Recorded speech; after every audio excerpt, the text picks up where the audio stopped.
my name is Lindy Sherries and I used to be a Sangoma. In this channel, I talk about everything, guys. Abokorobela, the secrets that we were taught not to share with you guys, how we used to trick you guys, the spirits, how everything works when you go to a Sangoma for consultation, yamatambo. So whether you believe in God or don't believe in God, please check out this channel so we can talk about it. If you believe in God, let's share the gospel. If you don't believe in God, you can check out the channel too. I want to hear your opinion, and I want people to actually share their opinion, not insulting me without saying why. Thank you, and I'll see you on my channel.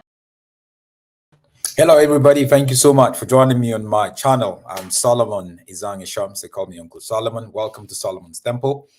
It's so good to be with you today. I hope you're doing very well. Just a quick one. If you're interested in making money from YouTube, I do offer training, YouTube training, and I hope you're going to be able to join me, where I take you through the ins and the outs and how to make money by creating content on YouTube. And if you're interested, again, please make sure you reach out to me. Reach out on this number, +27 822 9438. All right, so quick one. There's a prophet on the run, right? You remember the story of the prophet and Jezebel? Well, this is totally entirely different. So this is a story straight out of Northwest Province in South Africa, where this prophet is actually on the run, right? I'm gonna show you his photo now, so you can actually have a look. This is the prophet here. That's the prophet who is on the run. His name is Prophet Abira Kibide. Abira Kibide. He's originally Ethiopian, who now moved to South Africa, started a church called Maranatha in the Northwest Province, and right now he is on the run. You can see him. This is him. See him in church there. Him and his wife run this church. You can see a lot of the members, typical church service. You can see all of that. So him and his wife started this church and ran this church called Maranatha. That is Prophet Abira. Now, he ran into a lot of trouble. Why did he run into a lot of trouble? Because of his conduct as a leader, as a prophet. He wasn't living according to the book. Right? Now, I got a couple of people actually reaching out to me and telling me, hey, there's a problem brewing here, Solomon. This is what's been going on. Not from one source, but I want to read to you just basically just a few of some of the excerpt from some of the messages that I got, right? So this guy, he's the founder of the church, Prophet Abira Kibide. He's been involved in so many scandals, especially in the area of young girls, very young, between the ages of like 18 and 21. He forces himself on them, right? And quite a couple of them open cases with police. So, and there's been situations where they pay off people and all that. All this happening in Northwest, right? So, because of the cases open against him, tension was brewing. People were not happy. Police was beginning to sniff around, and then he left for Ethiopia. And he left the church under the leadership of a guy called Apostle Victor Makona, who has been handling the church. But now obviously they fought, and then he left. So officially on Sunday, it's more like the church is disintegrated. There's like about 14 other pastors who have left already before then.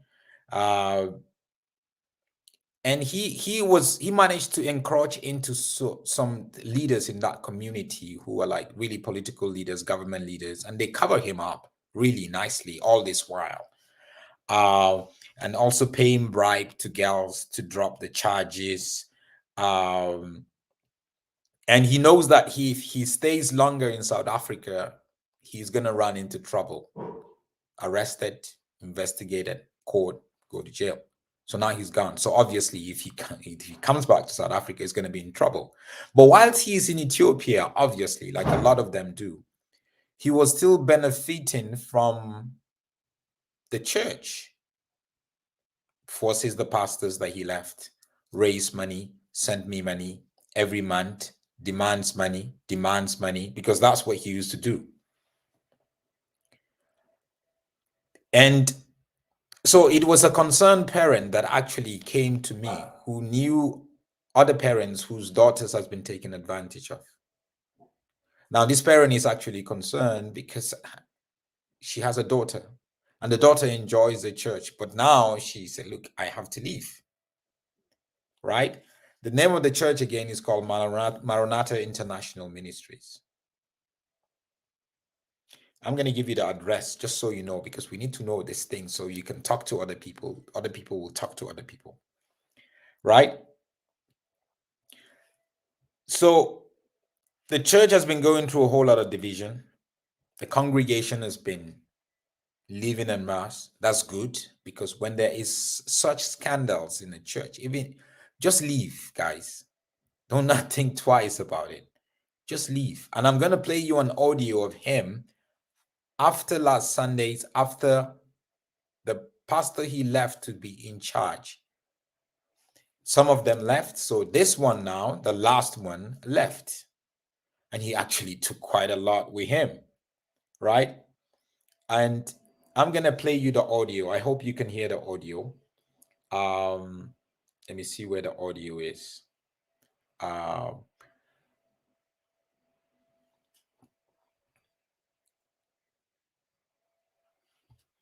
The audio is somewhere here, on top here. Okay, I think it's this one. Person in our meet. Right. Shalom, shalom, Maranatha family. I hope each and every one of you are well. I believe today you enjoy the service, even if the things at the last, it is not looks well. I received a report from my office and from some of the ministers, those who have got a good heart for the Maranatha. And they told me which we are not finalized or it's not biblical. If it is biblical, Apostle must agree with me and he must talk to me. And he have to finalize with me because I am the one who's appointed him there.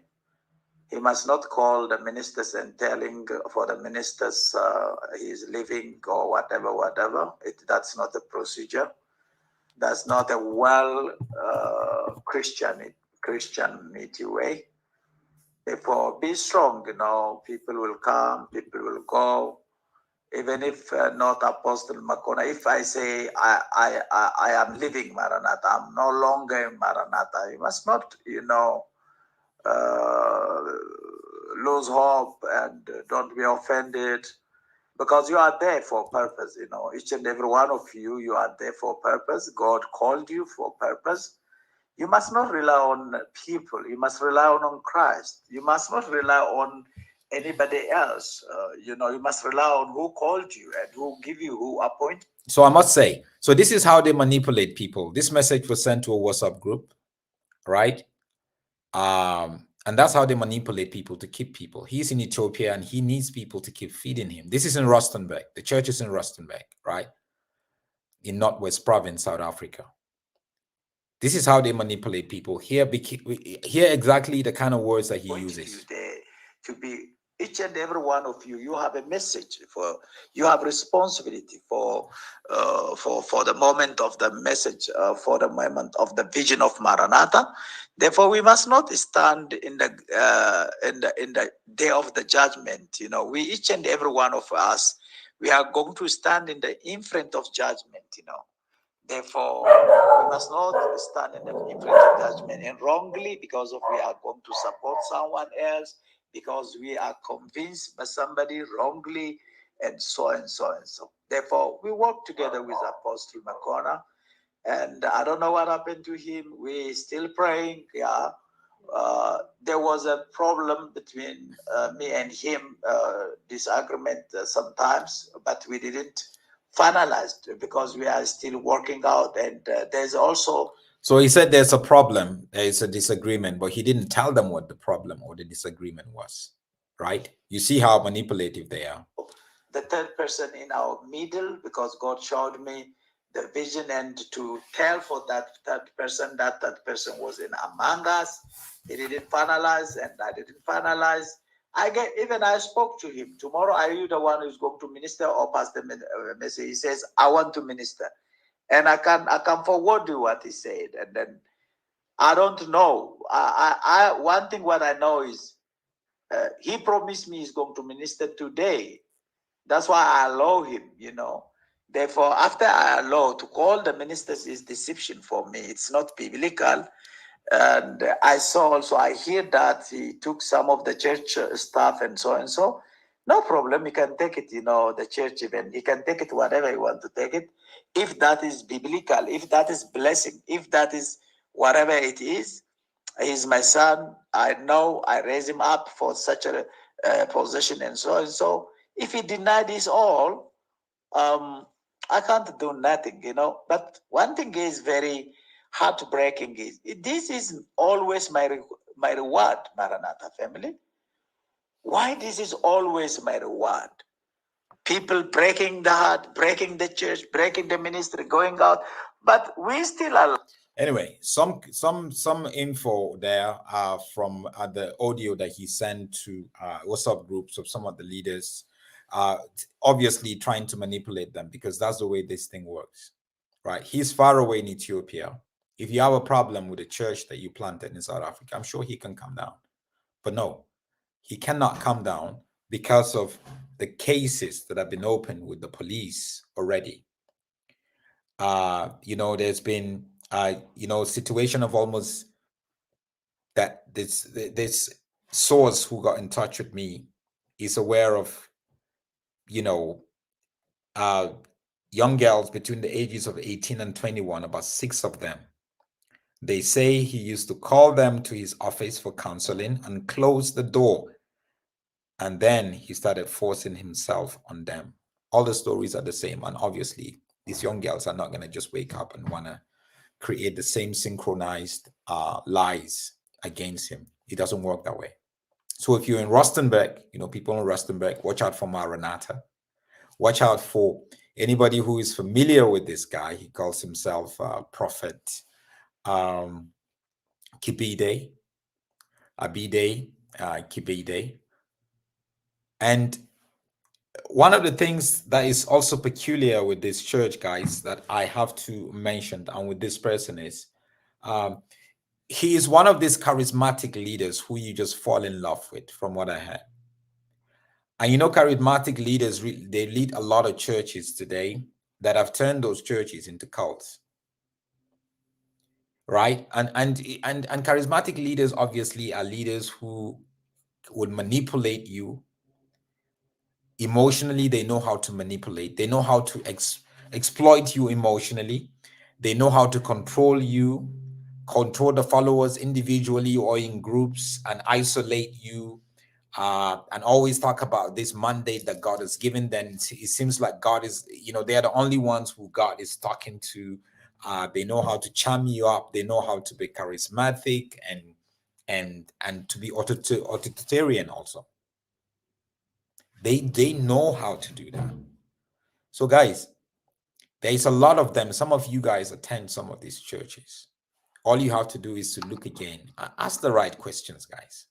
Ask the right questions.